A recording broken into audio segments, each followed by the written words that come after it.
religioso sente-se proteção, e quando se é realmente sincero e devoto na religião, os sofrimentos são mais bem compreendidos e a morte não aterroriza tanto.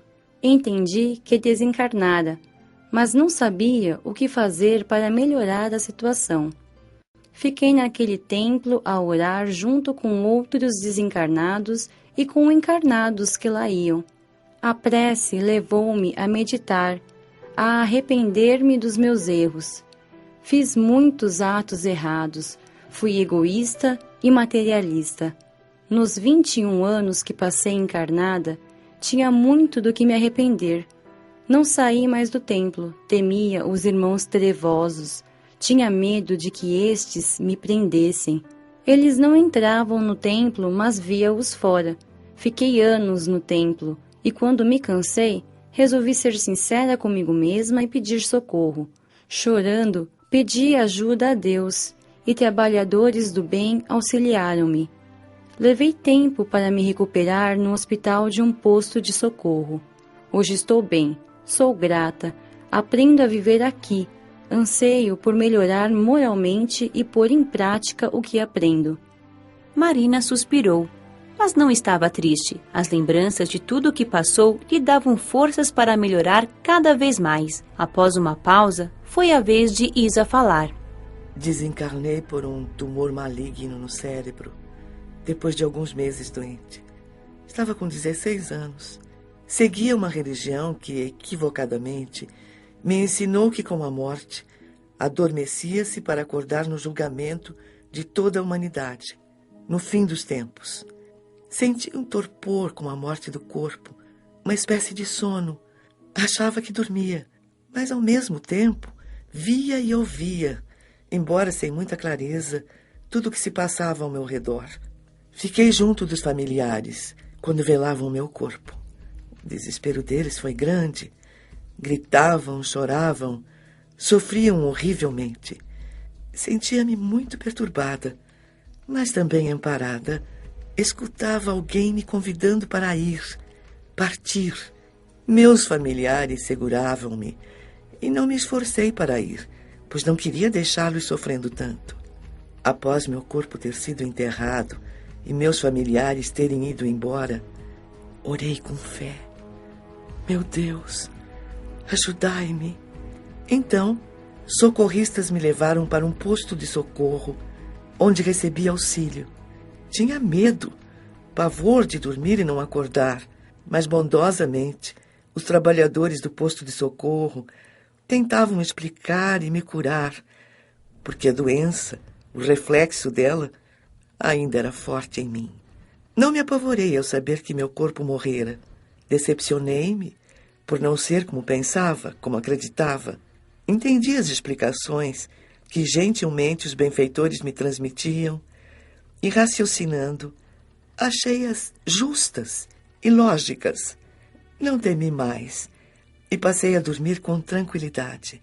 Mas os lamentos e o desespero dos meus enlouqueciam-me. Julgavam-me tão coitada por ter morrido que comecei a ter dó de mim. E como a autopiedade não leva a nada, só maltrata, desesperei-me. Eles começavam a chorar. Eu também me desesperava e chorava. Quando me chamavam, queria ir para perto deles. E acabei indo. Que agonia! Choravam, lamentavam. Era como se eu tivesse acabado. Sem entender, pois novamente fiquei confusa, sofri muito. Diziam que eu estava dormindo e que nada via ou sentia, e eu gritava que não. E novamente me apavorei, temendo adormecer. Detestei ficar no meu ex-lar e quis voltar ao posto de socorro, mas não sabia como. Lembrei de Jovina, uma caridosa enfermeira que cuidou de mim, e chamei por ela.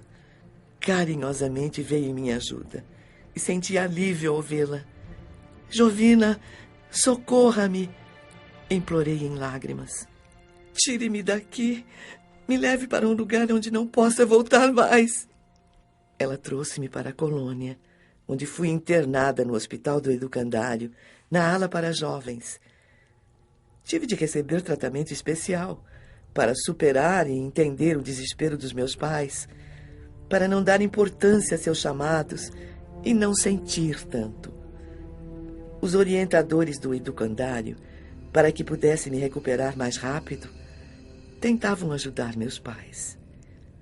E como o sofrimento leva muitas pessoas a procurar ajuda, meus familiares aceitaram conversar com uma vizinha espírita que bondosamente lhes explicou que deveriam conformar-se com a vontade de Deus e que eu, sendo boa, estaria em bom lugar e por isso não deveriam chamar-me.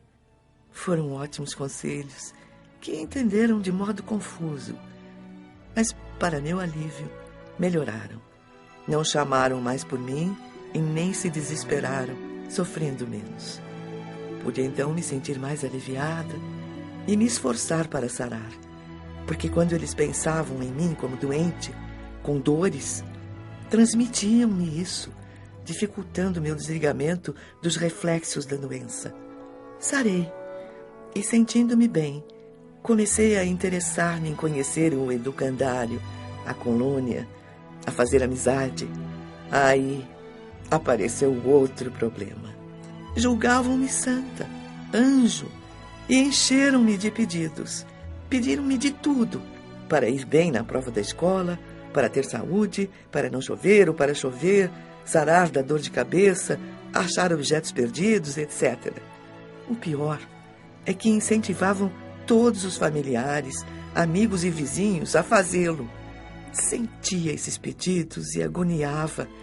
Queria ajudá-los, mas como fazer? Instrutores do educandário tentaram outra vez ajudá-los para que eu melhorasse.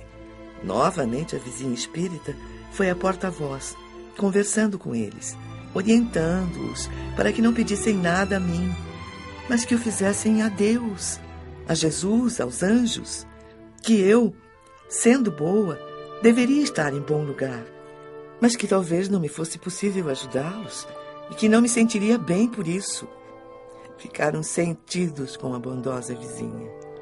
Generosos instrutores do educandário tentaram novamente os esclarecer, desligando-os do corpo enquanto dormiam e conversando com eles. Foram aos poucos mudando, mas ainda hoje recebo pedidos. Amo meus familiares, desejo-lhes bem, oro por eles, mas não gosto nem de ir visitá-los, pois sofri muito com a falta de compreensão deles. A morte é tão natural, eu não sei por que fazer dela uma tragédia. Demorei muito tempo internada no hospital, tendo depois que fazer um acompanhamento com orientadores até me sentir segura. Amo a vida de desencarnada. Sinto-me muito bem no educandário, mas não foi fácil. A conversa continuou agradável por mais tempo. Depois, nossas visitantes despediram-se e foram embora. Fiquei a pensar.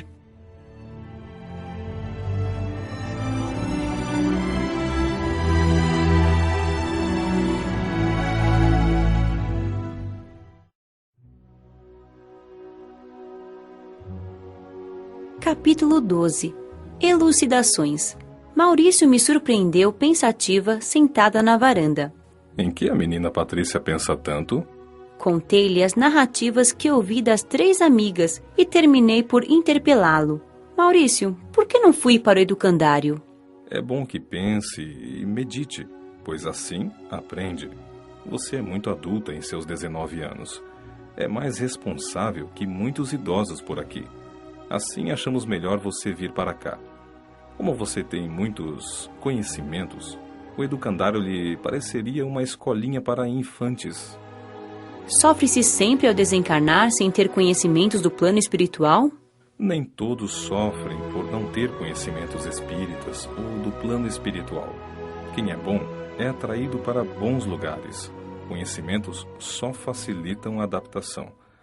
Mas a falta deles, da crença da verdadeira continuação da vida após a morte do corpo, acarreta muita perturbação e até sofrimento ao desencarnado, e até mesmo para os encarnados que perderam o ente querido. Que me diz do sofrimento dessas 3 amigas? O egoísmo é um peso. Os que cultivam a matéria, a ela ficam presos. Amélia sofreu não por ser má, mas por deixar de fazer o bem. O bem a ela própria, como se instruir e entender a vida como um todo. Teve vícios e nem se esforçou para melhorar. A desencarnação foi um pesadelo, uma agonia. O que aconteceu a ela sucede com muitos. São os que se esquecem completamente da parte espiritual.